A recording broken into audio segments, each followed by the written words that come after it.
Assalamualaikum warahmatullahi wabarakatuh, sahabat Al-Faidah. Selamat datang kembali di saluran kami. Hari ini kami akan membahas beberapa kejadian menarik dan misterius yang terjadi selama ibadah di Tanah Suci Mekah. Apakah Anda tahu bahwa ada hal-hal yang tidak terduga terjadi di Masjidil Haram dan sekitarnya? Ayo kita simak bersama untuk mengetahui lebih lanjut. Pengalaman ajaib saat melakukan ibadah umroh yang harus diketahui sebelum berangkat. Apakah Anda percaya bahwa melakukan ibadah umroh bisa menjadi sarana untuk mendapatkan pengampunan atas dosa-dosa yang pernah kita lakukan? Ada orang yang ragu akan hal ini, tetapi ada juga yang telah merasakan keajaiban dari ibadah umroh sebagai bentuk penebusan dosa-dosa mereka.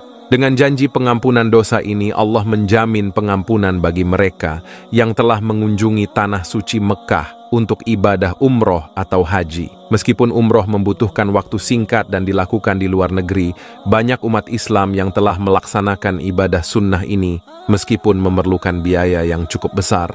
Saat seseorang menjalankan ibadah umroh, mereka diwajibkan untuk melaksanakan serangkaian ritual di kota Mekah. Ini termasuk tawaf mengelilingi Ka'bah, sa'i dari Safa ke Marwah, mengenakan ihram, dan melakukan amalan lainnya. Ritual-ritual ini mirip dengan yang dilakukan dalam ibadah haji, karena keduanya dilaksanakan di Masjidil Haram. Adapun kejadian aneh namun nyata yang sering dialami selama berada di Mekah untuk ibadah umroh adalah sebagai berikut.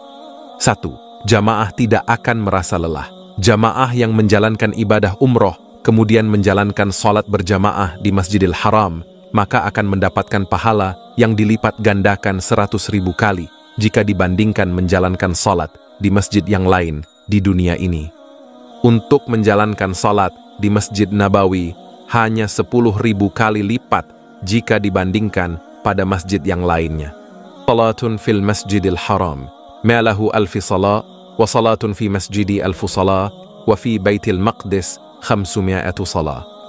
Artinya, solat di masjidku, Masjid Nabawi, lebih baik dari 1.000 kali solat di masjid lainnya, kecuali di Masjidil Haram, Makkah, dan solat di Masjidil Haram lebih baik dari 100.000 solat di masjid lainnya. Hadits riwayat Ibnu Majah. Hadits ini menjadi dalil keutamaan Masjidil Haram dan Masjid Nabawi. Salat di kedua masjid tersebut pahalanya begitu besar. Oleh karena itu, dibolehkan bersengaja bersafar menuju masjid tersebut dan dianggap sebagai ibadah. Sedangkan tempat lainnya tidak dibolehkan bersengaja bersafar dalam rangka ibadah ke sana, walau itu adalah masjid. Demi pahala yang dilipat gandakan oleh Allah tersebut, banyak para jamaah yang rela berjalan kaki menuju ke Masjidil Haram. Karena letak Masjidil Haram yang tidak dekat dengan pemondokan atau tempat persinggahan para jamaah umroh. Bahkan hal ini para jamaah harus berjalan hingga beratus-ratus kilo atau 1 jam sebelum salat dilaksanakan. Karena mengingat jaraknya yang terlalu jauh dan sulit mendapatkan alat transportasi. Namun, percaya atau tidak, para jamaah umroh yang berjalan kaki menuju Masjidil Haram tidak akan merasa lelah, bahkan bagi kakek, nenek, dan wanita yang berjalan hingga 6 km setiap hari. Ini menunjukkan kuasa Allah yang diberikan kepada umat muslim yang datang ke Tanah Suci. 2. Dapatkan makanan gratis. Bagi mereka yang memiliki sifat dermawan selama hidupnya, di Tanah Suci mereka akan menemui orang-orang mulia yang memberikan makanan secara cuma-cuma. Hal ini bisa menjadi kejutan, karena Allah membalas segala kebaikan dan keburukan kita selama hidup di dunia saat kita datang ke Tanah Suci. 3. Tidak ada kotak amal di masjid. Salah satu hal menarik yang akan Anda temui di Tanah Suci adalah ketiadaan kotak amal di masjid, baik saat salat Jumat maupun salat harian seperti di Indonesia. Hal ini karena semua biaya operasional masjid, termasuk pembangunan, pemeliharaan, dan penyelenggaraan salat, ditanggung oleh pemerintah Arab Saudi. Bahkan khotib dan imam di masjid juga mendapatkan gaji dari pemerintah Arab Saudi. Saat menggunakan WC umum, Anda juga tidak akan menemukan kotak amal atau penjaga kamar mandi yang meminta bayaran. 4. Makanan lebih terjangkau.